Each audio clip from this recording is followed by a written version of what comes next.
உங்கள் குழந்தைங்க உங்கள் பேச்சை கேட்கணுங்களா, டிசிப்ளின் ஒழுக்கத்தோடு வளரணுங்களா, அப்போ இந்த வீடியோவை அவங்களுக்கு காட்டுங்க. இந்த குட்டி ஸ்டோரி அவங்க மனசை கண்டிப்பாக மாற்றும். அதுக்கு முன்னாடி நம்ம சேனல் சப்ஸ்கிரைப் பண்ணலன்னா சப்ஸ்கிரைப் பண்ணிவிட்டு வாட்ச் பண்ணுங்கள். வாங்க வீடியோக்குள்ளே போகலாம்.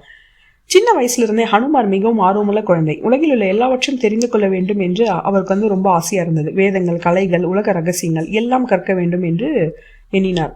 அப்போது அவர் சூரிய தேவனை நோக்கி சென்றார். அவர் முன் வணங்கி மெதுவாக சொன்னார், குருவே, எனக்கு உங்களை ஆசானாக ஏற்க வேண்டும். தயவு செய்து உங்களிடம் சீடனாக என்னை ஏற்றுக்கொள்ளுங்கள் அப்படின்ட்டு சொன்னார். உடனே சூரிய தேவர் சிரித்தபடி சொன்னார், நான் உலகம் முழுதும் வானத்தில் சுற்றி கொண்டே இருப்பேன்.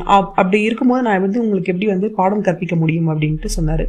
அனுமார் விடாப்பிடியாக பரவாயில்ல, நான் உங்க பின்னாடி பின்தொடர்ந்து வருவேன், நான் கற்றுப்பேன் கண்டிப்பாக அப்படின்ட்டு சொல்கிறாரு.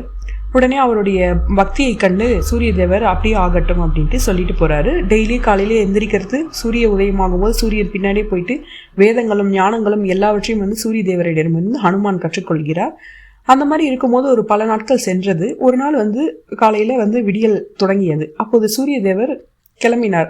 கிளம்பும் போது ஹனுமார் எனக்கு ரொம்ப சூரிய உதயம் சீக்கிரம்லாம் நிகழா மாதிரி இருக்குது, எனக்கு ரொம்ப தூக்கம் வருது, இன்னைக்கு ஒரு நாள் நம்ம கொஞ்சம் லேட்டாக போகலாமே அப்படின்னு சொல்லிட்டு ஹனுமார் சூரிய தேவரை பார்த்து கேட்குறாங்க. அப்போது பார்த்திங்கன்னா ஒரு கருணையோட ஒரு குரல் ஒலிக்கிறது. மகனே, நான் சிறிது கூட தாமதிக்காமல் உலகம் முழுவதும் கிளம்பி ஸ்டார்ட் பண்ணி நம்ம சுற்றிட்டு வரணும். உலகம் முழுவதும் இல்லைன்னா தாமதமாகிவிடும். ஆறுகள் ஓடாது, விவசாயிகள் வேலை செய்ய முடியாது, பறவைகள் பாட முடியாது, குழந்தைகள் விளையாட முடியாது. ஒழுக்கம்தான் வாழ்க்கைக்கு ஒளி தரும் சூரியன் போன்றது. ஒழுக்கம் இல்லை என்றால் இருட்டு தான் இருக்கும். இந்த நேரத்தில் இது நடக்கும் அப்படின்னா அந்த நேரத்தில் அது நடந்தே ஆகணும். அனுமான் உடனே கைகளை கூப்பி ஆழ்ந்த வணக்கம் செய்தார். அவர் புரிந்து கொண்டார், உண்மையான வலிமையும் உண்மையான ஞானமும் ஒழுக்கம், பொறுமை, தொடர்ந்து செய்யும் பழக்கம் இவைகளில்தான் உள்ளது என்று. அந்த நாளைக்கு பிறகு ஹனுமான் ஒருபோதும் குறை சொல்லவில்லை. ஒவ்வொரு விடியற்காலையிலும் சூரியன் உதிக்கும் போது ஹனுமான் தயார், மனதில் உற்சாகம், கண்களில் ஒளி, இதயத்தில் பக்தி. இவ்வாறு சூரிய தேவனின் ஆசீர்வாதத்துடன் ஹனுமான் எல்லா ஞானங்களையும் கற்று முடித்தார். அவர் வலிமையிலும் அறிவிலும் பக்தியிலும் சிறந்தவரானார். இறுதியில் ராமருக்கு உண்மையான சேவகர், வீரனாவார். இந்த கதை நமக்கு கற்பிக்கும் பாடங்கள்: ஒழுக்கமும் நிதானமான பழக்கமும் ஆரம்பத்தில் கடினமாக தான் தோன்றும், ஆனால் அதுதான் நமக்கு வலிமையும் அறிவும் தரும். ஒழுக்கம்தான் வாழ்க்கையை ஒளியூட்டும் சூரியன் போன்றது. கற்றலும் நம்மை பராமரித்தலும் தினமும் செய்ய வேண்டிய செயல்கள். தள்ளி போடக்கூடாது. இன்னைக்கு காலையில எந்திரிக்கணும் அப்படின்னா எந்திரிக்கணும்.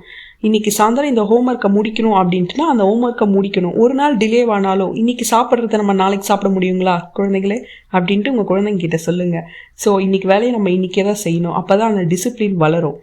அதே மாதிரி நீங்கள் இங்கிலீஷில் டிசிப்ளின் இருக்க வேர்டை சம்மப் பண்ணிங்கன்னா ஈக்குவல் டு 100 வரும். இது எனக்கு எங்கள் ஸ்கூலில் சொல்லி கொடுத்தது. இந்த மாதிரியான நீங்கள் எந்த வேர்டு யூஸ் பண்ணிங்கனாலும் மேஜர் திங்ஸில் பார்த்தீங்கன்னா 100 வராது. ஸோ டிசிப்ளின் அப்படிங்கிறது 100%. அந்த 100% எப்போ உங்ககிட்ட வருதோ அப்போ நீங்கள் கண்டிப்பாக உங்கள் வாழ்க்கையில் உங்கள் சக்ஸஸை யாராலையும் பறிக்க முடியாது. ஓகேங்களா? இந்த வீடியோ உங்களுக்கு பிடிச்சிருந்தா லைக் பண்ணுங்கள், ஷேர் பண்ணுங்கள், சப்ஸ்கிரைப் பண்ணுங்கள் அண்ட் கமெண்ட் பண்ணுங்கள். இந்த மாதிரியான மோட்டிவேஷனல் ஸ்டோரிஸ்க்கு எஸ்ன்னு சொல்லிட்டு. தேங்க்ஸ் ஃபார் வாட்சிங்.